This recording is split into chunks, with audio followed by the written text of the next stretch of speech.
Praise the lord.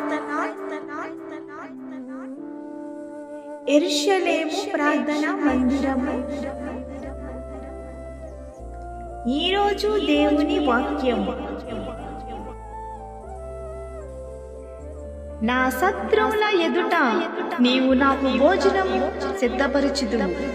నూనెతో నా తల అంటి ఉన్నావు. నా గిన్నె నిండి పొర్లుచున్నది.